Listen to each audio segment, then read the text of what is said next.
জাতীয় বিশ্ববিদ্যালয়ের অধীনে অনার্স তৃতীয় বর্ষ ২০২৪ অর্থাৎ ২০২২ সালের অনার্স তৃতীয় বর্ষের রেজাল্ট কবে দিবে সেটা তোমাদের পরীক্ষা ২৪-এ হয়েছে, আসলে ২৪-এ তোমাদের রেজাল্ট কবে দিবে এই বিষয়ের সর্বশেষ আপডেট, এবং আজকে তোমাদের একটা তারিখ বলে দিব, এই তারিখের মধ্যেই তোমাদের রেজাল্ট প্রকাশিত হবে।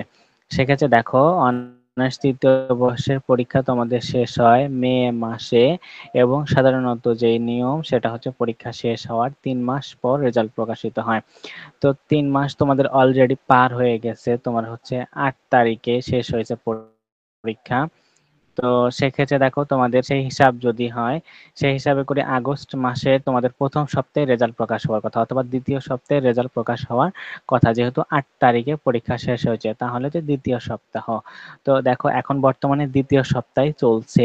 এবং তোমাদের আরো একটা কথা বলে নেই, দেখো যে রেজাল্ট প্রকাশ হওয়ার এই হচ্ছে আগামী 11 তারিখ থেকে 20 তারিখের মধ্যে প্রকাশ হবে। এই কথাটা কেন বলতেছি, তার পিছনে যে যুক্তিটা আমি দেখাচ্ছি সেটা হচ্ছে কি, দেখো যে এই এই আগামী সপ্তাহে 11 তারিখ থেকে তোমার হচ্ছে 20 তারিখের মধ্যে কলেজ খুলবে, কনফার্ম কলেজ খুলবে। এবং কলেজের যে অভ্যন্তরীণ বিষয়গুলা, এগুলা অলরেডি ঠিক হয়ে যাবে এই কয়েকদিনের মধ্যেই।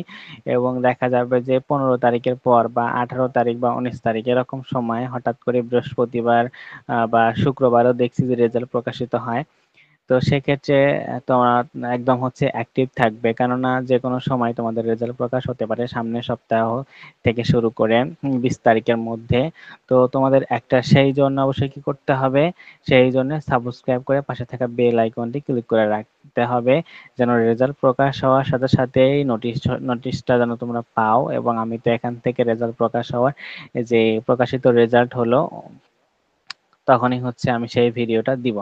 তো সেক্ষেত্রে তোমরা সাবস্ক্রাইব করে পাশে থাকা বেল আইকনটি ক্লিক করে রাখবে সবার আগে রেজাল্ট প্রকাশ হওয়া সংক্রান্ত নোটিশ প্রকাশ হওয়ার সাথে সাথেই নোটিফিকেশন পেতে।